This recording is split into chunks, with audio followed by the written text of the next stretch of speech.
This is Dolynny TV, ladies and gentlemen. Welcome back to another edition of Edmonton Oilers discussion here on the channel today. And while we'll detour from the whole analysis of what happened last year and get back on track talking about next year, because you know what? We've got a lot to look forward to no matter how you cut it. If you're a guy looking forward to losing, you're obviously looking forward to losing. If you're like me, there's quite a few things to look forward to in terms of how the roster shapes up, in terms of how the coaching helps, in terms of how the general manager position really changes this franchise. There's a ton happening. But today, we're going to look at one interesting little roster conundrum, I guess you could say, in terms of that top six, second line, left wing position. That's the role we're trying to fill right now. That's the one we don't know who fits there quite yet. You can say it about the right wing as well, but it's more specifically, I'd say the left wing with Ryan Nugent-Hopkins is a question when it comes to the Edmonton Oilers at this point on July 13th of, 2 weeks into free agency basically, right? You've got McDavid, Draisaitl, Lucic, Nugent-Hopkins, Gagner, Chiasson, Kassian, Granlund, Kara, Brodziak, Nygaard, Yurko, and Cave under contract. Yeah, that's a lot of scrap names. I'm sure you think it as well as I do, but you've got two guys who could very well excel on that right wing position on the second line in Gagner and in Chiasson. So to sit there and say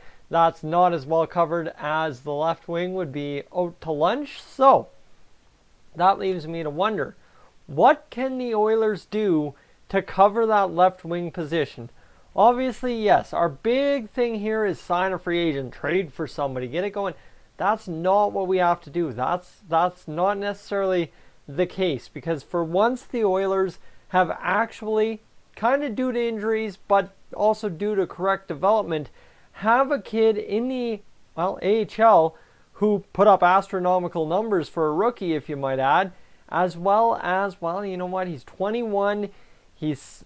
let me see. He's 2 years away from needing a contract as an RFA. This is an ideal situation if it's the route Ken Holland wants to go. That route being Tyler Benson. That's the interesting part. So let's go get there. You've heard the name. You know the name. The Bakersfield Condors. Beautiful left winger.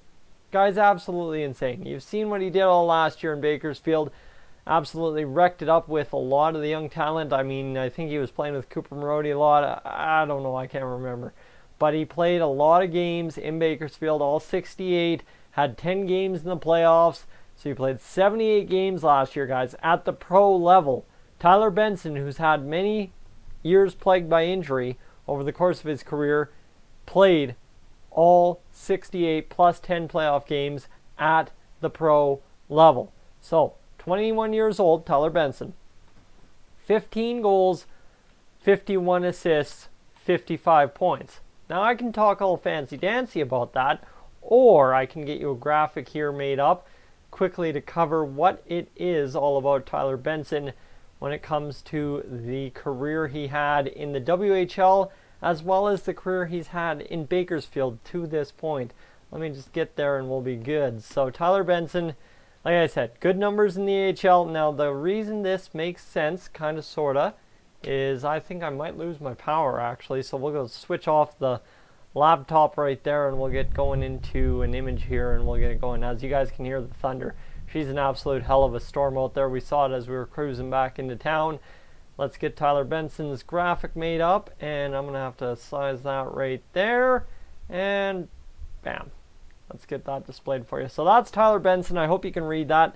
I'm going to enlarge it just a little tad bit so you can read it a little bit better. He's played everywhere at every level all across hockey, as you can see right there. So going back to that 15-51 split for 66 points in 68 games in Bakersfield this year. Playoffs, probably a little bit of a disappointment that he only ended up scoring 1 goal in 10 games. That's maybe a little where Bakersfield had a little struggle, but that's the knock on Tyler Benson. The guy, literally, look at him. Everything. He is nowhere close to being an even split in goals to assist ratio. 9 goals, 19 assists in that 1 year in 14-15. And then you've got the 16, or is that 14-15, where he played for Vancouver, had 14 points in 31 or 14 goals, 31 assists. Holy crap, I'm dying, guys. I need something to go on here. And then you have the 11 goals, 31 assists, 42 points in 16-17. Then you've got, well, 27 and 42 for 69 and 58. And this year, 15 goals, 51 assists. That's the story on Tyler Benson. Now, of course, why does that bring any significance to the Edmonton Oilers potentially solving that top 6 left wing role when it comes to their depth chart? The reason is, who's on that second line as a center? The centerman on that second line at any given time will either be Ryan Nugent-Hopkins or, well, Leon Draisaitl if we have to choose that. The thing is, you look at this here. We saw not only elite shooting out of a guy like Leon Draisaitl last year, but Ryan Nugent-Hopkins at long last came into his own and showed why he was a number 1 overall pick in the NHL. If this guy was given top line minutes, he probably would have been a 75-point guy. But in a second line role, in such an important role, backing off the McDavid line a little bit, this was huge. 28 goals, 41 assists, 69 points. The question here, though, the problem being, who do you have for wingers? Guys, Nuge spent a lot of time with Lucic as a winger. He spent time with Chiasson as a winger. He sent, right, these guys, those two names, maybe a little bit with Gagne, and you can go with Kara, and right, you can list everybody on the team played with everybody last year, because that was Hitch's and McClellan's philosophy. Yoni, you got the blender on the bench? Let me have it. I need to figure a line combination. That's literally what both coaches did every single night, no matter what the situation dictated. Lines, blender, come out with some kind of combination. Aside from that, you look at that, right? The line mates that Nuge had. Guys that don't pass the puck well. Guys that don't have those finer hand skills. 28 goals. Yes, okay, on the power play, sure. And yes, playing with McDavid a little bit and all that, but it was not. A lot of these goals, Nuge really was able to do a good job with his shot. That's the beauty with Ryan Nugent-Hopkins there, is what a good shot he was able to develop this past year. I'll get you the graphic here on Ryan Nugent-Hopkins if I can. Ryan Nugent-Hopkins, there we go. Bang, and let's see if I can get this for you, if I can get my page to load properly. So Ryan Nugent-Hopkins, this is where it gets really fun. I'll show you the stat in just a quick second because you're going to kind of see where I'm going. Nuge. There we go. Let's get you another graphic. And populate, browse, and Nuge. There you go. That's the Nuge graphic right there. Bing bang, and up we go. So, there's your Nuge. Look at him over his shooting percentage over his career.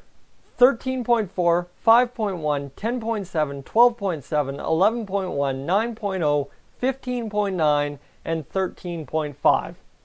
So, you know what? He puts up, ties a career high in goals last year, and then this year ended up putting up 28 on 13.5. The year previous, it was a 15.9 shooting percentage for Nugent-Hopkins. He shot a lot more this year as well, so that may be part of the indication where we saw it take form last year.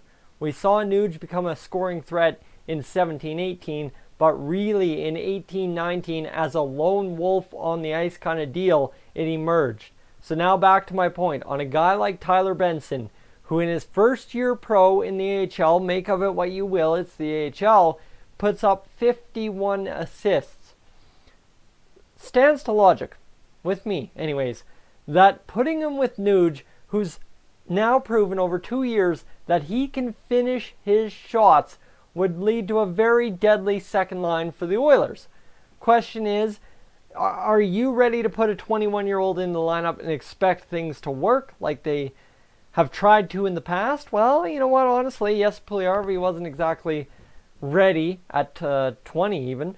Kailer Yamamoto, guys, that was a disaster, and we haven't had much luck anywhere else. But this is a different case because Tyler Benson has played his entire career up to now without an NHL game. That's the beauty. So is it time to let Tyler Benson loose in a role where he can succeed, not on the top line in the spotlight, but back on that lesser line with Ryan Nugent-Hopkins in a spot where, hey, maybe I can feed that guy the puck and he'll score it for me. What do you think, guys? I want to know your thoughts in the comments section down below, and let me know what you think of possibly using Tyler Benson to solve that second line left wing issue. I'm Tyson, this is Dolynny TV. I am up on out of here.